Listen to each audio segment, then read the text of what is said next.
Hi! Welcome to Hair and Makeup by Ses! Yun na nga mga ante, I'm so very happy dahil meron ako na 3-head commission ng hair and makeup for this day. Disclaimer lang mga ante, hindi pa naman ako professional kaya kapag meron kayo na nakitang mali during my hair and makeup, huwag niyo naman sana ako i-judge. Yun na nga mga ante, ang ating client ngayon ay dati ko na naging client noong siya ay nag-avail ng hair and makeup service ko noong siya ay nag-celebrate ng 18th birthday. So dahil nga nagustuhan niya yung aking service, ay nag-avail muli siya ng aking service ngayon dahil siya ay gagraduate na ng grade 12.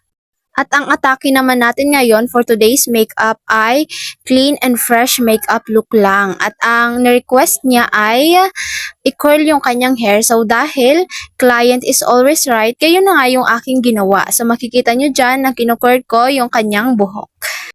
Kaya after natin mga ante sa buhok, sumunod naman tayo sa pag-makeup. So dahil makinis naman yung mukha ni client, ay hindi naman ako nahirapan na maglagay ng foundation or takpan kung ano man yung mga dapat takpan. At habang nga mini-makeupan ko siya, masaya ako dahil meron siyang magagandang feedback. Dahil meron daw na nagandahan sa kanyang during debut. And lagi niya akong pinupuri. And then, throughout this session ng pag-makeup ko, lagi niyang sinasabi na nagugustuhan niya talaga yung aking mga makeup. Again, mga ante, disclaimer lang ulit, hindi pa naman ako professional makeup artist. Kaya kapag meron kayo dyan na nakikitang mga mali, huwag niyo sana ako i-judge, please lang. I-support nyo na lang ako dahil bago pa lang ako dito sa pagbablog ng aking hair and makeup session. So, yun na nga, nagpatuloy kami sa pag-makeup. At ayan na nga, apakak! Ayan na yung makeup niya. Fresh and clean makeup look lang yung atake ni ante for this day. Ayan, anak siya ni Miar. Anak siya ni Juicy. Ayan, ang ganda-ganda naman talaga.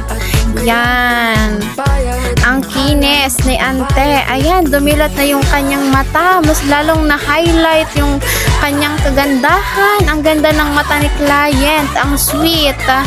Yan, ang soft lang ng atake ng kanyang personality. Sinamahan pa ng kanyang makeup. Ayan, napapa-smile si client. Kinikilig. At mamaya naman, makikita nyo naman yung pangalawang atake natin sa ating second client. Maganda rin ito yung aking second client for this day. Ayan na, pakak, ang ganda-ganda rin. By the way, magkaklase sila, kaya silang dalawa yung minake-upan ko for this day. Hindi ko na sinama yung makeup session niya dahil mapapahaba ang ating video for this day. Ayan, ang ganda-ganda rin ni ante. Ayan, napapa-smile na.